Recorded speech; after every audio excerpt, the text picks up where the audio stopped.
ini kan memang dikelilingi oleh banyak sungai-sungai ya. Sungai itu yang terkenal Sungai Kapuas, sungai yang terpanjang se-Indonesia. Otomatis untuk menghubungkan satu selat antara pulau dengan selat itu membutuhkan namanya kendaraan, dan tidak mungkin menggunakan kendaraan darat. Awal-awalnya dulu itu dimulai dengan kendaraan sampan, kan?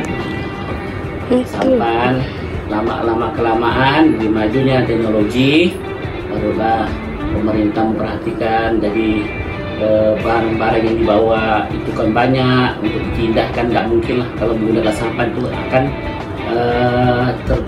terkendala dengan waktu, artinya tidak bisa cepat ya. Makanya sekarang pemerintah alhamdulillah membuat feri. Feri itu satu kapal besar yang bisa mengangkut kendaraan darat seperti motor, seperti mobil, juga truk-truk yang banyak mengangkut barang-barang muatan besar, muatan barang-barang untuk menyeberangkan dari pulau ke selat di kampus sebelah. Itu apa namanya, asal mulanya yang saya tahu namanya feri, itu kapal besar.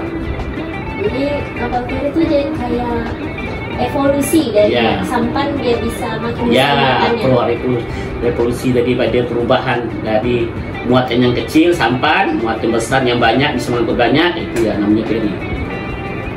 Saya ke pertanyaan selanjutnya ya Pak. Iya, silakan. Untuk pertanyaan selanjutnya itu apa faktor pendorong utama tuh muncul kapal feri di Pontianak tuh gimana ya Pak? Faktor munculnya. Faktor munculnya itu tadi pertama yang faktor pendorongnya ya itu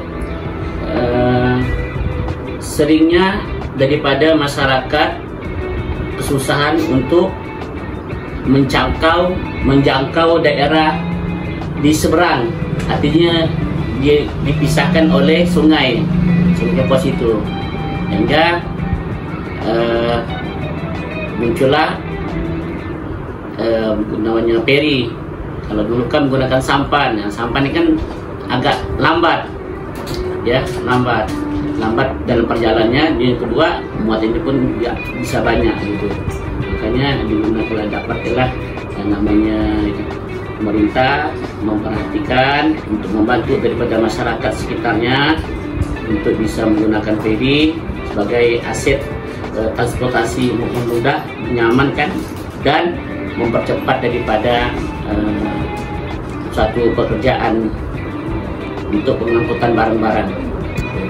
Jadi itu faktor pendorongnya kebutuhan dan untuk kenyamanan ya, juga, kenyamanan untuk mempermudah, mempercepat. Pertanyaan selanjutnya Pak, bagaimana kondisi geografis dan infrastruktur transportasi di Pontianak pada masa awal penyeberangan feri? Kondisi geografis sama infrastrukturnya? Geografisnya itu karena kita ini kan daerah banyak dikelilingi sungai-sungai, selat, kan? Dan di situ juga arusnya juga termasuk arus yang deras. Dan ada pertemuan dua muara. Keadaannya itu kalau kita menggunakan sampan, otomatis istilahnya asik dan perjalanan itu akan sedikit terganggu ya, kesulitan lah, jadi ada kesulitan. Jadi geografisnya itu memang banyak dikelilingi sungai-sungai, jadi harus menggunakan lah kapal yang menggunakan mesin yang dimulai dengan speed ya. Speed itu ya udah agak istilahnya sampan laju kan, sampan yang diberi mesin itu namanya speed. Jadi yang saya tahu begitu, itu namanya speed karena dia beri mesin. Awalnya sampan diberi mesin dari speed, jadi ada menghemat waktu. Walaupun besarnya sama, tapi kecepatannya udah mulai cepat. Itulah geografisnya karena keadaan daripada sekitar itu. Untuk Pontianak ini ya banyak memang geografisnya itu diisi dengan sungai-sungai. Itu saya yang tahu. Oke, untuk pertanyaan selanjutnya ya Pak. Ya. Bagaimana perkembangan teknologi transportasi laut di Pontianak pada masa awal penyeberangan feri? Jadi itu maksudnya kayak teknologi sampan atau sebagainya itu pada masa awalnya itu gimana ya Pak? Masa awalnya ya tentulah tadi menggunakan tenaga manusia, nah, tidak menggunakan tenaga mesin. Nah, ya pakai apa? Pakai itu dayung. Nah, jadi mereka tuh kayak dayung. Nah, dayung itu ya sebetul kayu yang di bawahnya lebar, di atasnya kayak seperti tongkat gitu. Nah, untuk mengayuh sampan. Nah, itu asal muasalnya. Jadi bertambah perkembangnya teknologi, nah, barulah digunakan mesin namanya speed, dan tambah besar lagi mesinnya, itu namanya ferry. Gitu. Jadi asal muasalnya itu menggunakan tenaga kayuhan, pakai tenaga manual. Udah pakai mesin ya sekarang? Nah, ya mesin. Dulu kan masih manual, pakai dayung yang terdiri dan terbuat bahannya dari kayu. Pak, bagaimana pengaruh penyeberangan feri terhadap kehidupan sosial dan ekonomi masyarakat Pontianak pada masa awal? Dia tuh ada membawa dampak apa Pak ke kehidupan sosial dan kehidupan ekonomi Pontianak? Ya, alhamdulillah banyak keuntungan daripada adanya penyeberangan itu kan. Pertama itu untuk meningkatkan perekonomian dari antar pulau dan selat, itu meningkatkan ekonomi. Yang kedua, biasanya kan ada pernikahan, ada acara-acara. Nah, ini kan harus menggunakan penyeberangan, nah, sehingga bisa mempererat perhubungan daripada persahabatan sosial masyarakat, perekonomian. Nah, itu mempermudah jadinya. Yang mungkin kita tidak tahu keadaan di pulau di seberang, nah, semenjak adanya feri kita bisa mengetahui daripada keadaan di sana saudara kita di seberang selat dengan pulau. Karena kapal feri ini kan kapal penghubung daripada antara pulau dengan selat itu. Jadi sehingga hubungan masyarakatnya, sosial di masyarakatnya mudah terjalin. Yang kedua, meningkatkan perekonomian, karena orang-orang kadang-kadang orang di sini satu pulau nggak ada barangnya, dijual di seberang di pulau selatnya, selat atau sebaliknya selat dijual untuk di pulaunya. Kadang-kadang tempat ini kan berbeda, penghasilannya beda-beda, usahanya beda-beda. Makanya yang tidak ada di selat ada di pulau, atau sebaliknya yang tidak ada di pulau ada di selat. Nah, mereka bisa tukar, jadi bisa komunikasinya lebih agak lancar, sehingga meningkatkan perekonomian dan bisa menjalin hubungan sosial masyarakatnya. Jadi kalau dalam bidang ekonomi itu dia kayak memperlancar perdagangan ya Pak? Betul, perdagangan. Dan pemenuhan kebutuhan gitu ya. Dan kalau di bidang sosial tuh dia karena membantu para manusia ini bertemu, jadi hubungan sosial itu lebih erat. Iya, lebih erat, dan bisa yang tak kenal jadi kenal. Tak kenal kata sayang. Malahan bisa, kalau memang itu kan kadang-kadang ada perkawinan, bisa jadi perkawinan silang antara orang pulau dengan orang selat. Nah, itu kan bisa ada perkawinan silang gitu. Sangat membantu sekali. Soal perekonomian dan sosial. Selanjutnya ya Pak,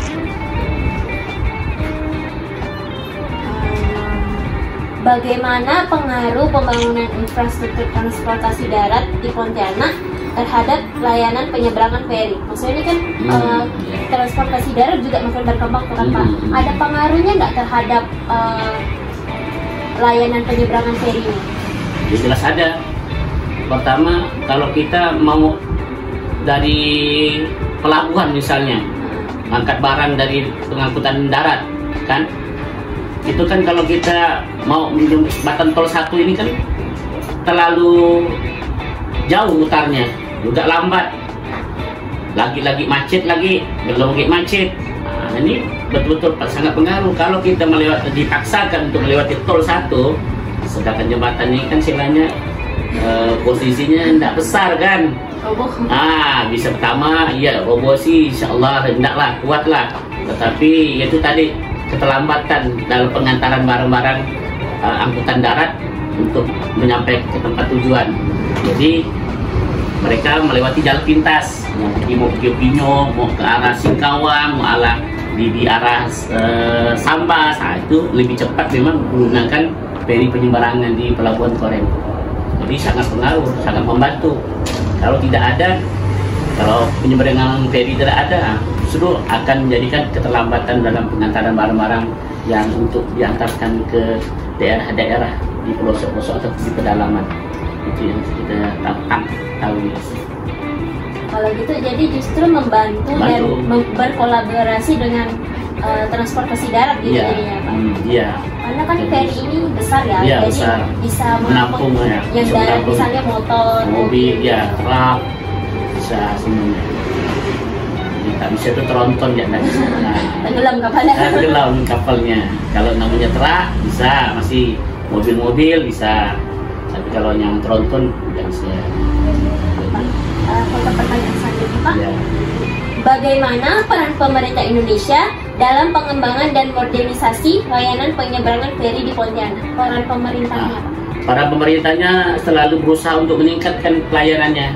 Pertama dari segi keamanan, seperti disiapkan alat keamanan apabila ada kebocoran, ada pelampung, terus disiapkan alat pengeras suara untuk berikan peringatan, misalnya tidak boleh ini ada tag, itu kan. Terus yang ketiga adanya alat komunikasi namanya radio, itu kan biar bisa ada hiburan juga, bisa dipantau dan perjalanannya. Dan karena kemarin kan juga pernah terjadi kebocoran dulu kan, ada kerusakan itu.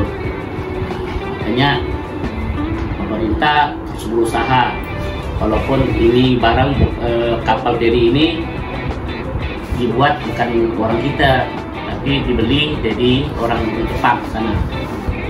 Jadi feri itu didapatkan, dibeli dari kapal feri dari Jepang. Nanti untuk kedepannya mudah-mudahan pemerintah kita bisa bikin produk sendiri kan, kapal buat sendiri. Jangan kita beli barang, itu harapan saya lah, jangan kita beli kapal bekas buatan.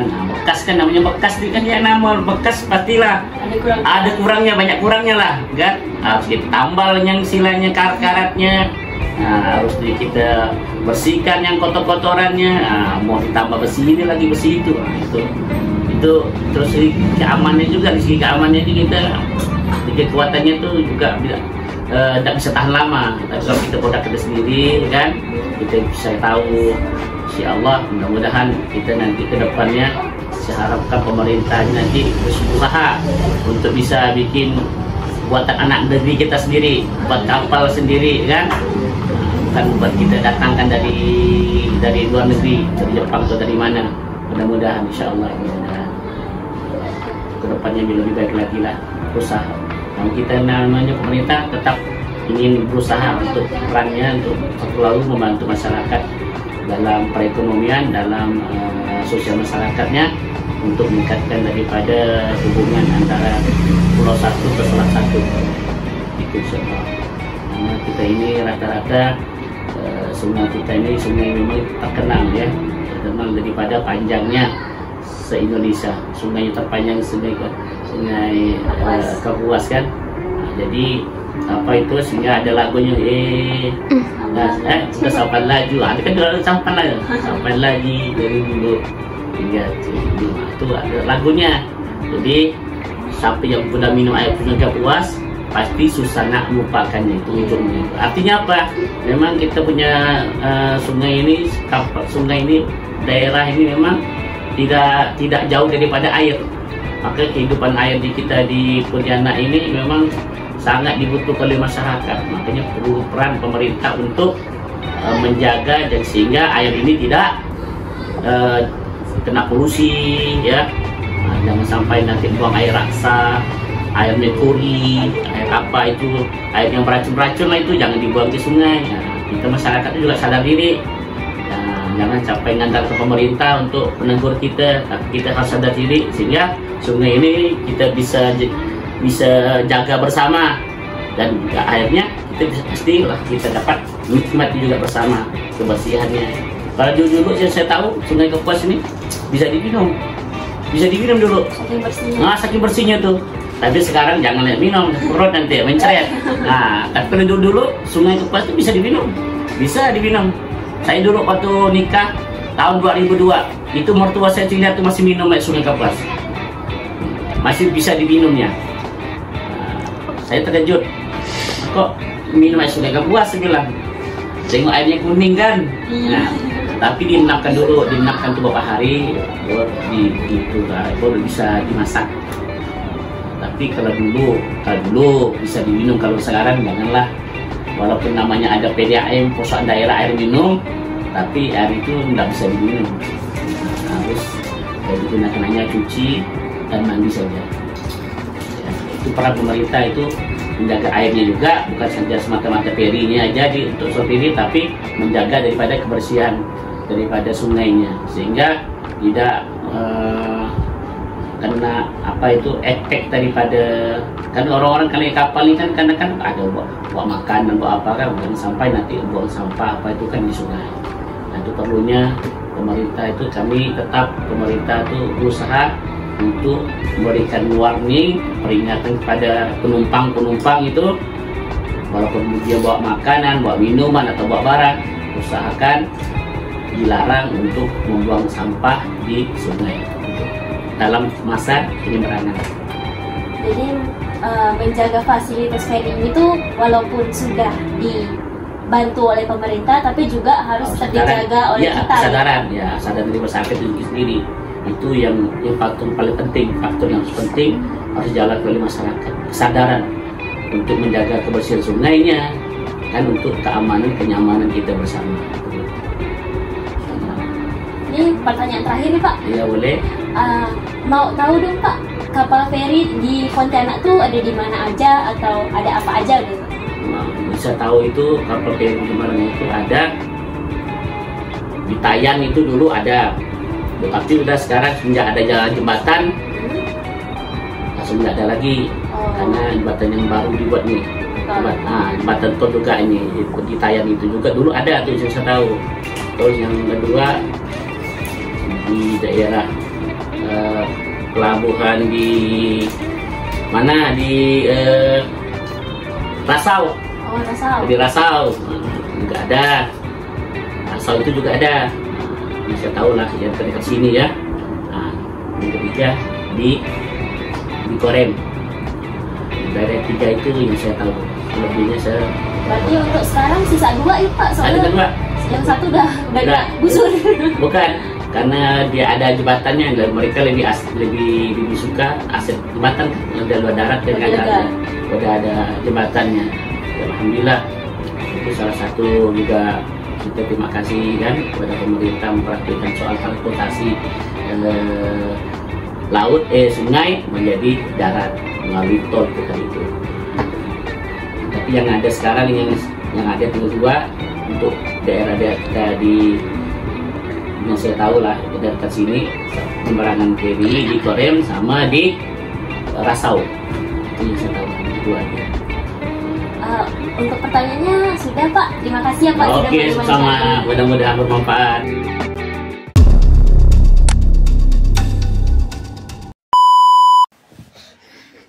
Arigatou gozaimasu.